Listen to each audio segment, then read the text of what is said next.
തൃശൂർ ഞാനിങ് എടുക്കുക, എനിക്കത് വേണം. ബി.ജെ.പി സ്ഥാനാർത്ഥി സുരേഷ് ഗോപിയുടെ ആവശ്യം തൃശൂരിലെ ജനങ്ങൾ അംഗീകരിച്ചിരിക്കുന്നു.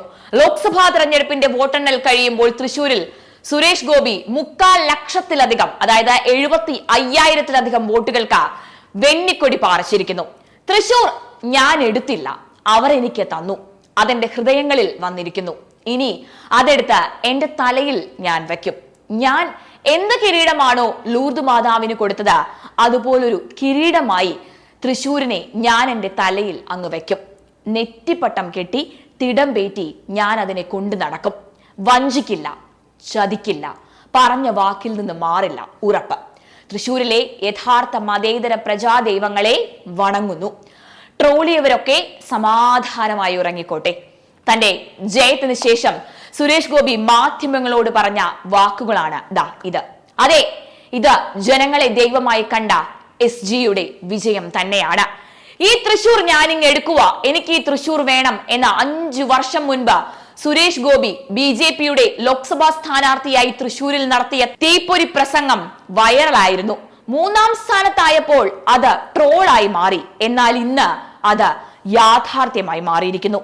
താരപ്രഭ മാത്രമല്ല ജയത്തിന് കാരണമായത്.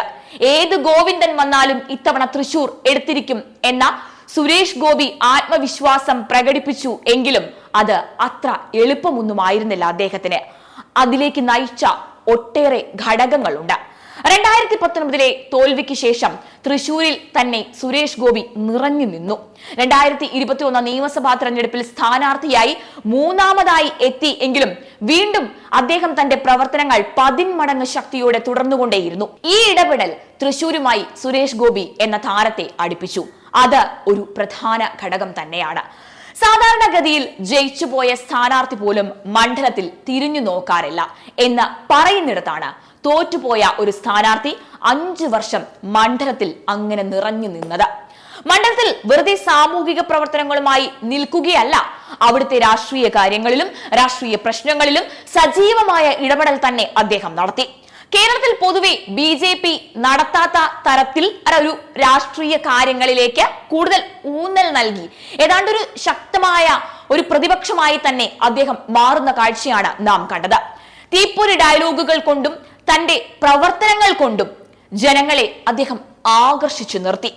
ആയിരക്കണക്കിന് സാധാരണക്കാരുടെ കോടിക്കണക്കിന് രൂപ കൈമോശം വന്ന കരുവന്നൂർ ബാങ്ക് പ്രശ്നത്തിൽ സുരേഷ് ഗോപി നടത്തിയ ഇടപെടൽ ഒരു ജനകീയ നേതാവിന്റെ പ്രതിച്ഛായയിലേക്ക് അദ്ദേഹത്തെ വളർത്തിയെടുത്തു. കഴിഞ്ഞ ഗാന്ധി ജയന്തി ദിനത്തിൽ 18 കിലോമീറ്റർ ദൂരം നടന്നു തളർന്ന സുരേഷ് ഗോപിയുടെ പദയാത്രയെ പദയാത്ര എന്ന് എതിരാളികൾ ട്രോളിയെങ്കിലും അത് ജനഹൃദയങ്ങളിൽ ഉണ്ടാക്കിയ സ്വാധീനം ചെറുതൊന്നുമായിരുന്നില്ല.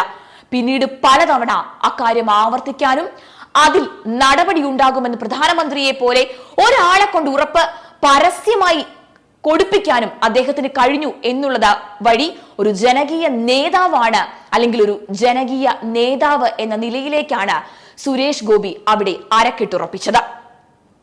രാഷ്ട്രീയത്തിൽ ഇറങ്ങുമ്പോൾ ആരോപണങ്ങൾ കേൾക്കുന്നത് സാധാരണമാണെങ്കിലും സുരേഷ് ഗോപിക്ക് എതിരായി വന്ന പല ആരോപണങ്ങളിലും ഒരു വ്യക്തതയില്ലാതായിരുന്നു എന്നതിനാൽ തന്നെ അത് വിപരീത ഫലമാണ് അവിടെ ഉണ്ടാക്കിയത് എന്ന് വേണം കരുതാൻ.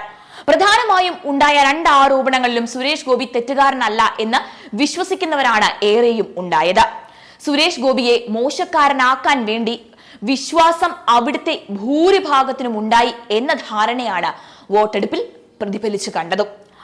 നേടണം എന്ന ഉറച്ച വിചാരത്തോടെ BJP സംഘടനാപരമായി തന്നെ 2016 മുതൽ വളരെയധികം കരുതലോടെ നീങ്ങിയ ഒരു സ്ഥലമാണ് തൃശൂർ ലോക്സഭാ മണ്ഡലം.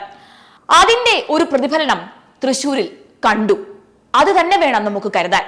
സുരേഷ് ഗോപി എന്ന സ്ഥാനാർത്ഥിയെ വളരെ നേരത്തെ തന്നെ അവർ അവതരിപ്പിച്ചു. അതിനുവേണ്ടി എല്ലാ അണിയറ പ്രവർത്തനങ്ങളും വളരെ ഗംഭീരമായി തന്നെ ഏകോപിപ്പിച്ചു. അതാണ് തൃശൂരിലെ സംഘടനാ സംവിധാനത്തിന്റെ ഏറ്റവും വലിയ ഒരു പ്രത്യേകത. ഞാൻ ആദ്യം പറഞ്ഞതുപോലെ കഴിഞ്ഞ തിരഞ്ഞെടുപ്പിനിടെ തൃശൂർ എനിക്ക് വേണം, ഞാൻ അങ്ങ് എടുക്കുക എന്ന സുരേഷ് ഗോപിയുടെ ഡയലോഗ് വളരെ സൂപ്പർ ഹിറ്റ് ആയിരുന്നു. തിരഞ്ഞെടുപ്പിൽ പരാജയം ഏറ്റുവാങ്ങിയതോടെ അദ്ദേഹത്തിന്റെ ആ ഡയലോഗ് പിന്നെ പലരും പലവട്ടം പരിഹാസമാക്കി മാറ്റി. എന്നാൽ ഒടുവിൽ തൃശൂർ എടുത്തുകൊണ്ട് സുരേഷ് ഗോപി വിമർശകർക്ക് നല്ല ചുട്ട മറുപടി തന്നെയാണ് നൽകിയിരിക്കുന്നത്. ഇതിനെയാണ് ഈ മധുര പ്രതികാരം എന്നൊക്കെ പറയുന്നത്. എല്ലാ വിവാദ കനലുകളെയും നിഷ്പ്രഭമാക്കി തൃശൂരിന്റെ സ്വന്തം സുരേഷ് ഗോപി തൃശൂർ എടുത്തു. അല്ല, ജനങ്ങൾ അത് സുരേഷ് ഗോപിക്ക് നൽകി.